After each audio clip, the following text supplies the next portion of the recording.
Karibuni mpendwa mtazamaji katika channel yangu mapishi Rukias Kitchen. Leo hii nimewaleteeni jinsi ya kupika kuku wa ukwaju mtamu na rahisi sana. Makinika nami hadi tamati. Usisahau kusubscribe na kubofya kengele itakayokuja hapo chini ili usipitwe na video zangu kila wiki. Mahitaji yetu ya leo, utahitaji vitunguu vya maji 3 vya kiasi. Kuku nimetumia mapaja ya kuku nusu kilo, ama unaweza kutumia sehemu yoyote ya kuku. Kitunguu saumu na tangawizi kilichosagwa pamoja kijiko kimoja chakula. Chumvi kiasi chako. Ukwaju kiasi ambao nimeroweka katika maji. Na mwisho kabisa utahitaji curry powder kijiko kimoja chakula. Hatua ya kwanza, kama unavyoona katika video, nimeroweka ukwaju wangu katika maji kwa dakika 15 na nitauvuruga kiasi kama unavyoona katika video.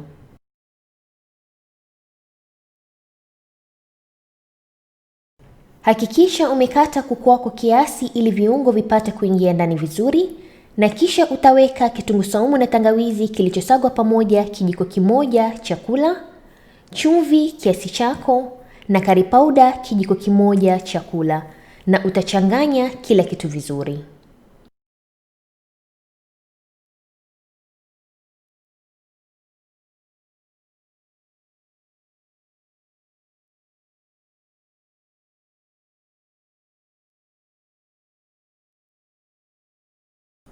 Ukishamaliza kuvuruga ukwaju wako, kisha utatoa konde za ukwaju kama unavyoona katika video na utamimina katika kibakuli chengine. Alafu nitamimina ukwaju wangu katika kuku. Nimetumia takribani kikombe nusu cha ukwaju, ama unaweza kuongeza, na nitaendelea kuchanganya kuku wangu vizuri.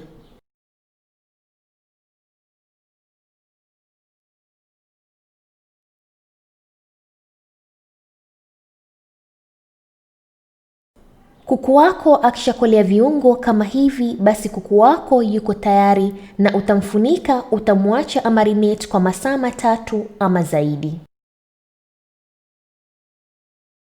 Na baada ya masaa 3 kuku wangu ameshakolea viungo vizuri, nitamchanganya kabla ya kumpika kuku wangu.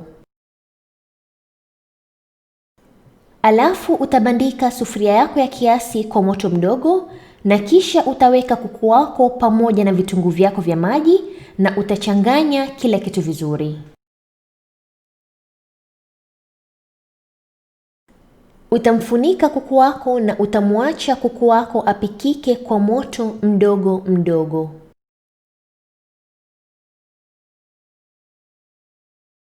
Hakikisha unapompika kuku wako moto wako ni wa chini, ili kuku wako asipate kushika chini, na ili kuku wako apate kuiva vizuri kama hivi.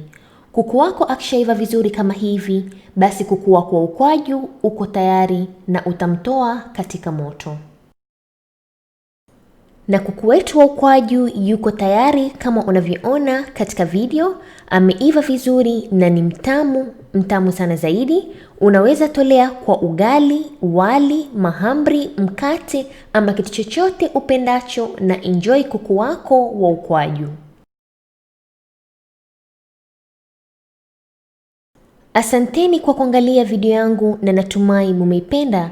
Ikiwa mtataka kuona recipes zingine kama hizi, nitaweka links hapo kwa description box ili mupate kuona recipes zingine. Na ikiwa una maswali, unaweza kucomment hapo chini, ama unaweza kunifollow katika social media zangu Facebook na Instagram Rukias Kitchen kwa maswali zaidi. Na asanteni tena na kwaherini.